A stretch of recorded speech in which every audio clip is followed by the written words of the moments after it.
Okay po, magandang hapon. Yan. So, dumating na naman yung oras ng pagluluto natin. Kaya ano bang ginagawa natin? Siyempre, magluto na tayo. Okay? Ang lulutuin pala natin ngayon ay, balatong. Magluluto po tayo ng munggo, okay? So, yan po yung ating belly, pork belly. Dinidefrost ko lang po. Kasi po, galing sa ref, sa freezer. And then, yan naman po yung bulaklak ng ating kalabasa, ng ating spinach, talong, sili, bawang at sibuyas. Okay, yan po. Yan po ang ating gagamitin sa ating mga pagluluto. At syempre, ang ating munggo. Alright. So, dito po is naglagay na po ako ng tubig. Okay. So, ang una po natin gawin is palambutin po muna natin ang ating munggo. Of course. Yan. Ilagay na po natin ang ating munggo dyan. At ayan po natin kumulo ng kumulo ng kumulo. Hanggang sa lumambot ng lumambot ng lumambot. Ayan. So, ayan po. Balikan po natin later. Alright.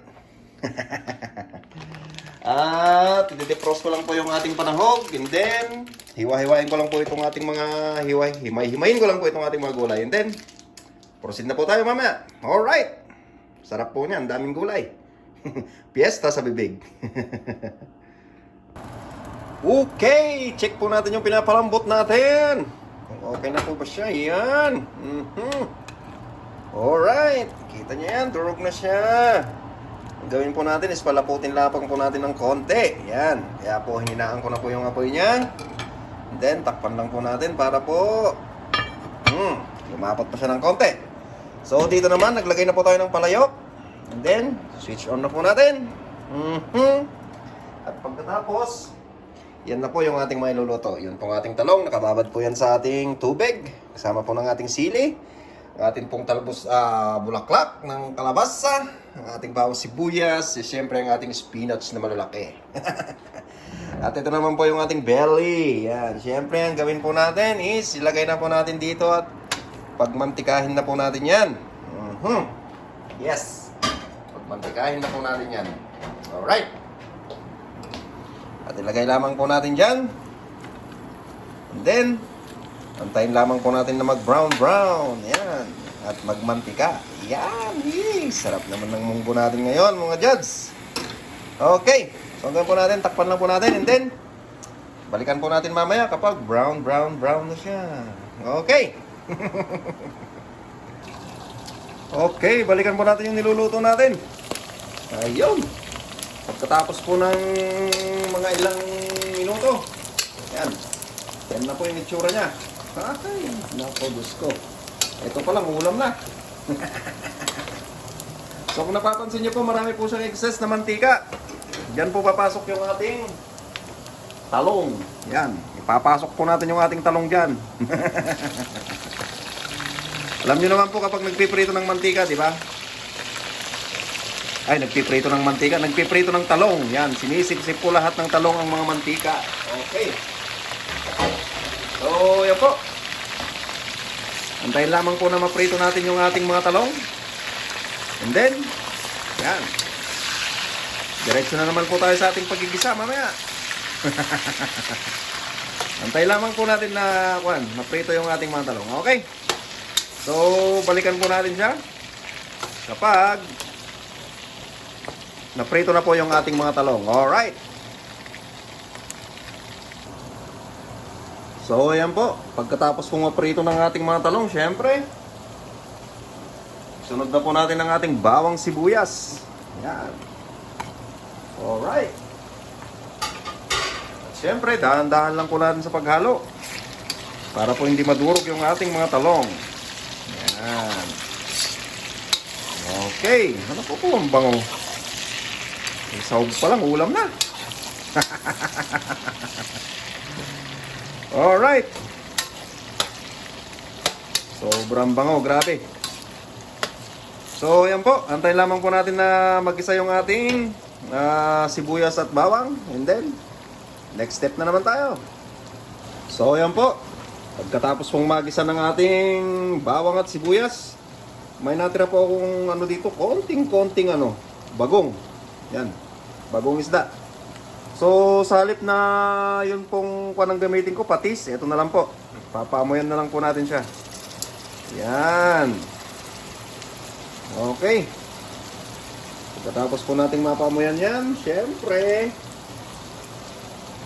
lagay na po natin yung ating monggo. Yan. Alright. Lagay na po natin siya. Saglit lang po. Yan, nandyan na.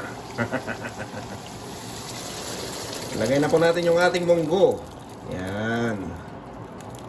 Oh my goodness. Okay. So pagkatapos pong mailagay ng ating monggo, syempre, halu-haluin natin, syempre, para po magmekos-mekos silang lahat. Yan. Grabe. Ang sarap. Woohoo! Tsura pa lang. Tsura pa lang. At syempre, papakuluin po muna natin dyan bago po natin timplahan. Okay? So, balikan po natin mamaya pag kumukulo na. Alright. So, ayan po. Kumukulo na siya. Ang gawin po natin is timplahan na po natin. Yan. Titimplahan na po natin yan ng asin. Okay? At syempre, pagkatapos po natin matimplahan ng asin, wisikan na rin po natin ng konting magic. Yan. Alright. Pagkatapos po, hangu-hanguin na, hangu-hanguin. Halu-haluin lamang po natin, okay? At papalaputin lamang po natin ng konti. Yan. Para sa akin po, masyado pa pong masabaw yan. Sa akin lang po yun, okay? Alright, grabe, ang sarap oh.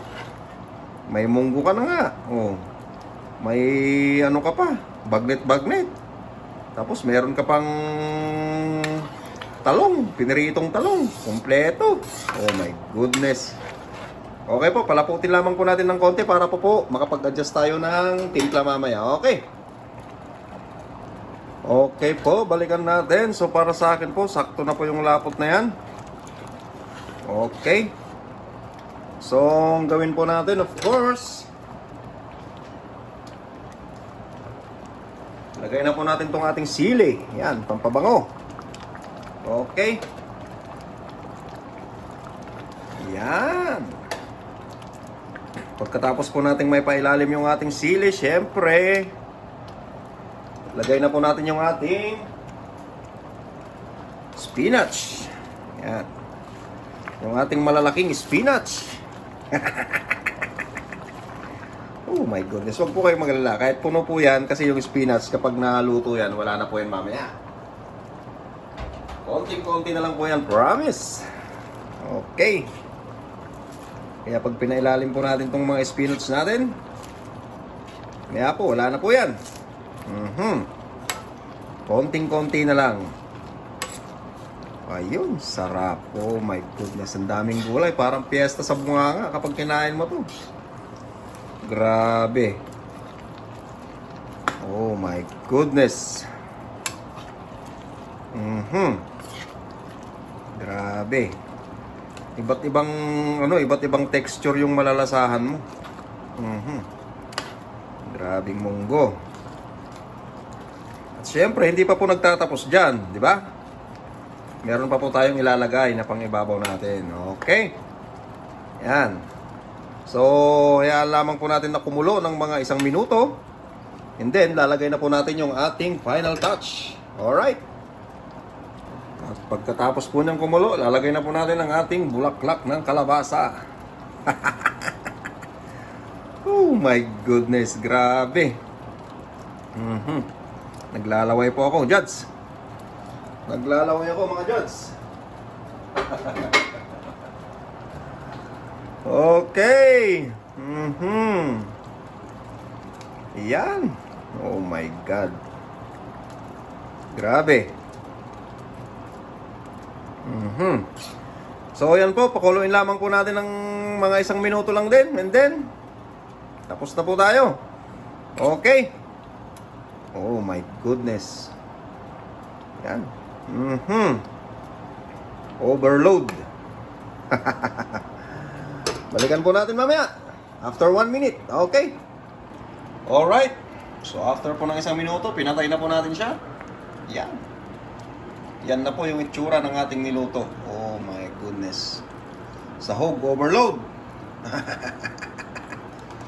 Gulay overload. Grabe. Ang sarap.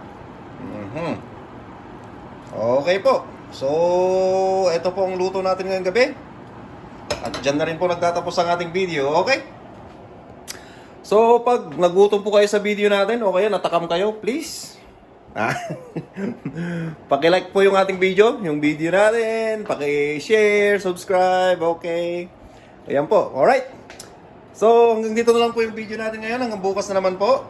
Okay, maraming salamat po sa inyong lahat sa patuloy po ninyong panonood sa ating mga video, sa pagsubaybay po sa ating channel. Okay? Thank you po at manlalapit na po ang ating palaro para makapagbigay ng pa-premium dahil 1,000 subscribers na po tayo. Okay, salamat po. Thank you at magandang gabi po sa ating lahat.